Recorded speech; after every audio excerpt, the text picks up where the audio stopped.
I'd start with food. It's a nice, easy one to talk about because we all eat food and we all like food. So last week, interestingly, on Men Talk, there was an article that I'd found talking about a new Japanese restaurant in Mayfair in London that are serving steaks costing between £500 and £900. So this article is on a similar vein, not quite as crazy, but talking about fish and chips. It's a fish and chip restaurant owned by Tom Kerridge, who you may have seen on various TV shows, known as a celebrity chef, I guess. And he's got a new fish and chips restaurant in Harrods. And if you have fish and chips for two, plus a cup of tea, bread and butter, and a 12.5% service charge, it would cost you £110.80. That's for two portions of fish and chips and a cup of tea. And then it goes into quite a bit of detail on how expensive various other fish and chip teas or suppers, however you like to call it, cost in different parts of London, all around a similar kind of price. How much would you pay for fish and chips? How much is too much? You know, is it all relative depending on how much money you've got, or would you draw the line even if you were a multi-billionaire? Daylight robbery.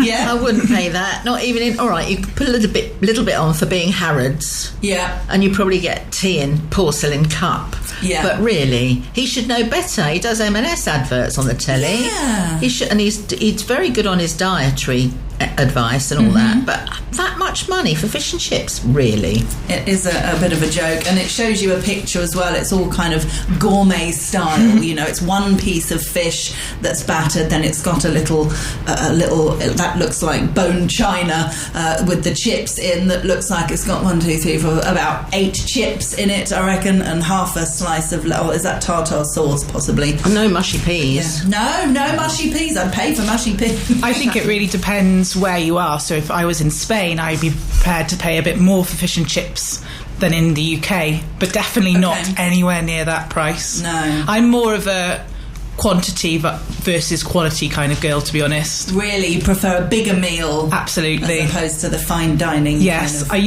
I used to work in a Michelin star restaurant, and I would taste some of the food now and again, and it was gorgeous, but at the end of the day, you're not really getting your value for money because you're going home still hungry, even if you've eaten 5 small plates of food.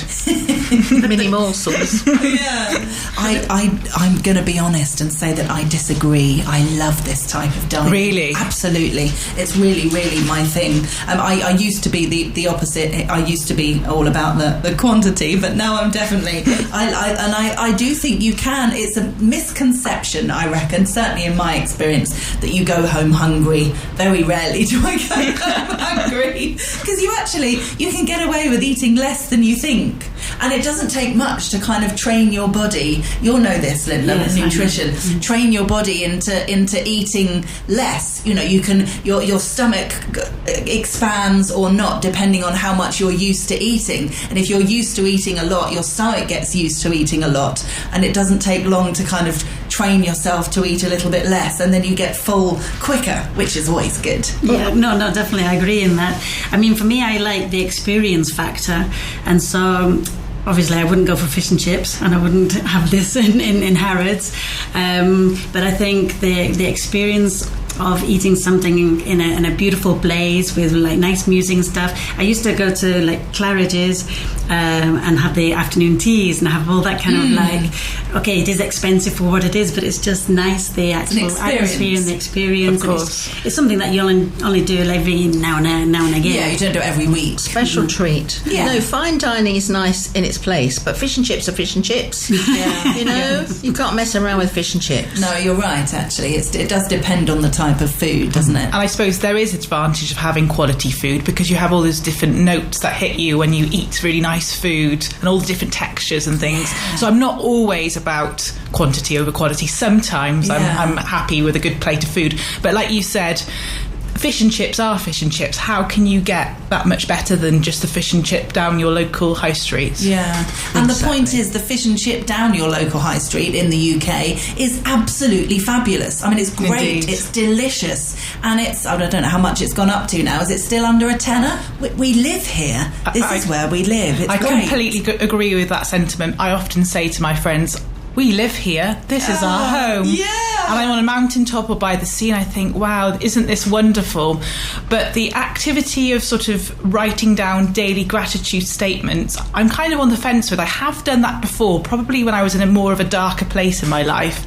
But also there's some evidence to suggest it's quite good to write down negative thoughts and why your day didn't go quite so well and what you have control over. So I think sometimes it's good to be active in the practice of writing down gratitude, and other times it's better to think about, well, what went wrong today and how can I act on that in the future? And then I also like those sort of moments of surprise of gratitude during the day, and that's often when I'm slowing down and I'm looking at the sky or the rainbow as I was driving here today, or the way the light is glinting through the window or something like that. It's nice to acknowledge the little things. It's Exactly. so simple. I don't in know. other places. I think children don't necessarily need to be seen but not heard, because I think in Spain they are definitely seen and heard. But I think as long as they're being polite and they're not disrupting others, I think that's the main thing. Because I do think Spanish culture is quite loud, but I do think Spanish children are really, really polite. And my mum picked up on that when she visits Spain. She says all the children, regardless of the age, they'll go out of their way to say hola to her. And she says that's so different to the experience in the UK, because they're brought up to be loud but be polite at the same time, which I think is a really lovely experience that we have here living in Spain. And the siblings behave, don't they? Look after their younger siblings, whereas in England they're usually beating them up. Yeah. Oh, it's nice to see. I do. It is nice that the politeness, definitely. It's really important.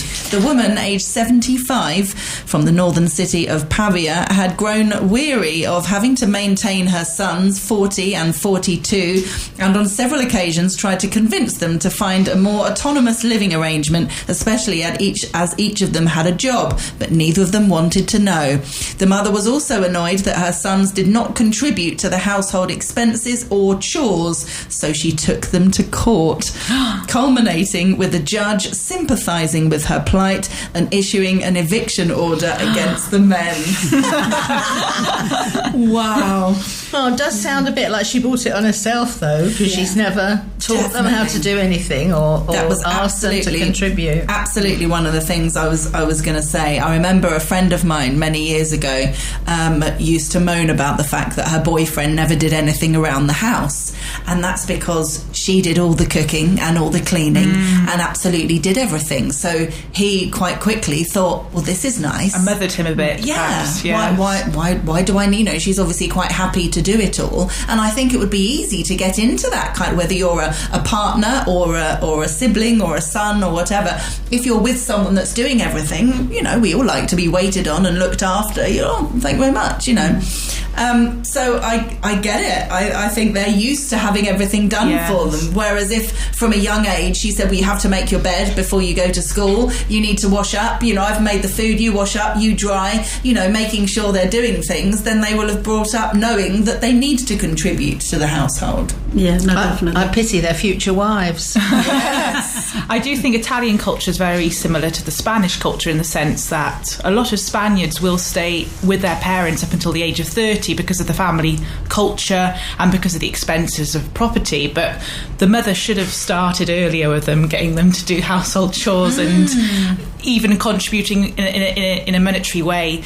My dad, if they're earning money, absolutely, why aren't they contributing? My dad, ever since I've started earning money, I've always contributed to the household bills, even if I go home for an extended period of time from Spain. And I just think that's the right thing to do. It doesn't need to be a lot, but it needs to show willing that you're happy to contribute to what your parents have worked really hard for. Definitely, that's lovely. Or go shopping, I say I'll get this week's shop or whatever. It's little things like that you can do.